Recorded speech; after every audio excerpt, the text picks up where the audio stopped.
Estimados irmãos e irmãs, nós estamos já terminando o mês missionário, mas não podemos esquecer que nós, enquanto igreja, enquanto batizados, temos cada um de nós a nossa missão para cumprir.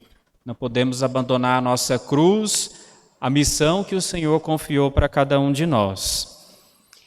Então, estamos encerrando este mês e somos convidados a olhar para a palavra de Deus, e eu convido a começarmos pela segunda leitura da primeira carta de São Paulo aos Tessalonicenses, onde com certeza o coração de São Paulo se encheu de uma grande alegria ao ver os frutos da sua missão, do anúncio da palavra de Deus nessa comunidade dos Tessalonicenses, a quem ele vai tecendo essa carta com o coração grato a Deus, dizendo: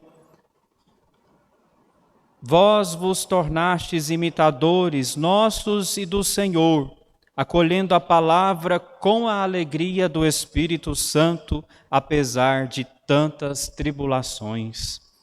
Meus irmãos e minhas irmãs, é assim que nós devemos nos portar diante das tribulações da nossa vida. Precisamos manter viva essa chama da palavra de Deus que é plantada no nosso coração e vem trazer alegria, e vem trazer vigor, força para nós continuarmos a nossa missão.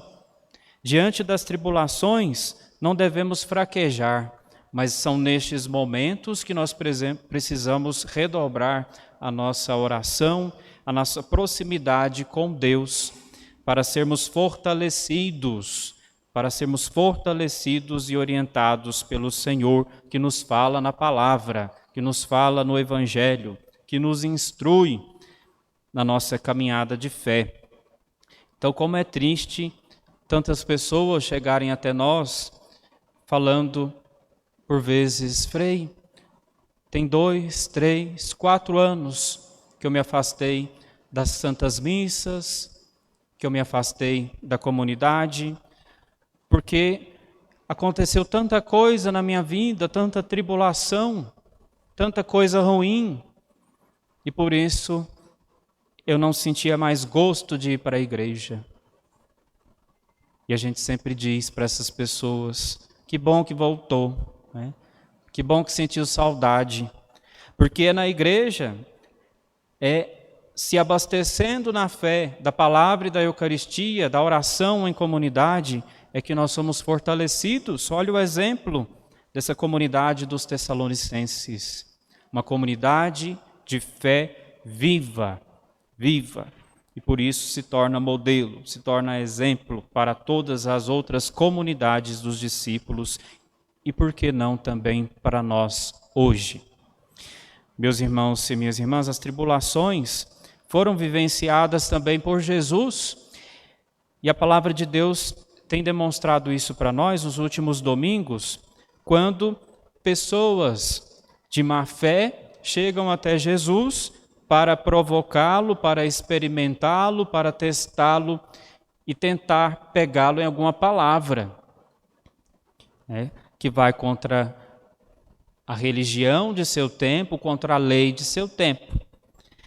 No Evangelho de hoje nós encontramos então os fariseus, aqueles que eram os mestres da lei, os entendidos da lei. Sabemos que na época de Jesus haviam 613 leis.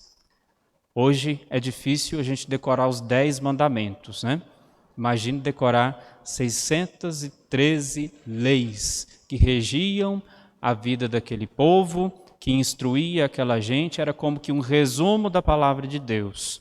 613. Eles viviam de um legalismo profundo, esses fariseus. Então, sabendo que Jesus havia feito calar os saduceus eram aqueles responsáveis ali pelos sacrifícios do templo, pelos ritos. Então, eles tentaram também provocar e pegar Jesus em alguma palavra que contradissesse ali a fé daquele povo judeu. Então Jesus fez calar aquela gente Os fariseus agora tentaram pegar Jesus, experimentá-lo, perguntando a ele: Mestre, qual é o maior mandamento da lei? Nós temos 613 mandamentos.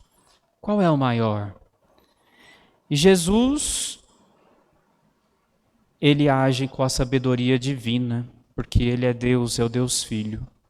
Mas, ainda pegando aqui esse foco desses fariseus, desses saduceus, tentando experimentar, provocar Jesus, na nossa vida tem muita gente que é assim, se aproxima de nós, não para dialogar, mas para tirar a nossa paz, não é verdade?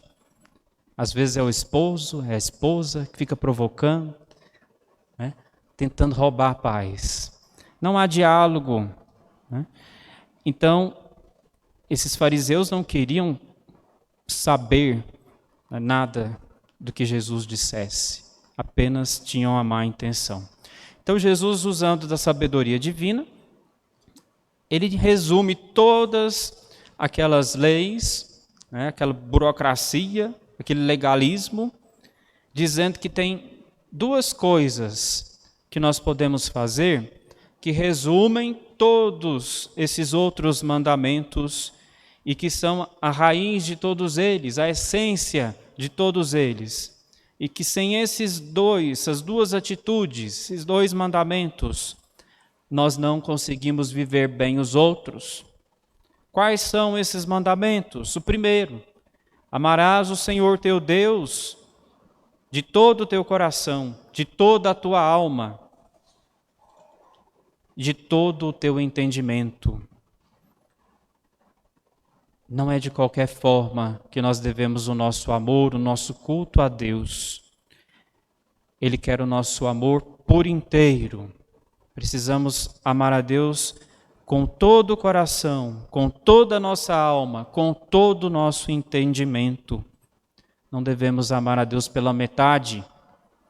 O segundo mandamento, Jesus diz que é semelhante a esse, porque também se refere ao amor, mas um amor agora ao próximo, ao semelhante. Um amor semelhante à forma que nós devemos amar a cada um de nós, amar ao próximo como a nós mesmos. Então, na verdade, aqui são três coisas, três atitudes que nós devemos fazer para seguir todos os mandamentos: amar a Deus, amar a nós mesmos e amar ao nosso próximo. Assim estaremos cumprindo com todos os demais mandamentos de Jesus, ao resumir toda a lei nessas palavras. Então, a grande pergunta para nós hoje é como temos amado lá na nossa família, vocês que são casados, como vocês têm amado? Há diálogo? Há esse querer estar em casa, estar na presença do amado, da amada? Filhos, filhas, vocês têm amado seus pais, respeitado seus pais, honrado seus pais, seus avós, seus tios, parentes? Como anda o clima na sua casa, na sua família? É de amor ou é de divisão? Às vezes ainda há um clima de divisão que veio lá da política, que não se cura. Como temos amado a Deus, a nós mesmos e ao próximo? O Senhor convida muita gente aqui hoje a amar do jeito certo. Jesus não está pedindo nada demais para nós, somente para viver aquilo que é a nossa obrigação, a nossa essência. O sol foi feito para brilhar, nós fomos feitos para amar. Aprendamos então a amar como o Senhor nos ensina. Na primeira leitura tem gestos concretos, pessoas concretas que nós precisamos amar, que precisam ser amadas. O estrangeiro, a viúva, o órfão, o pobre, ou seja, aqueles que mais precisam de nós. Então, façamos esse compromisso missionário de amar a todos, mas principalmente aqueles que mais precisam do nosso amor. Em nome do Pai, e do Filho, e do Espírito Santo.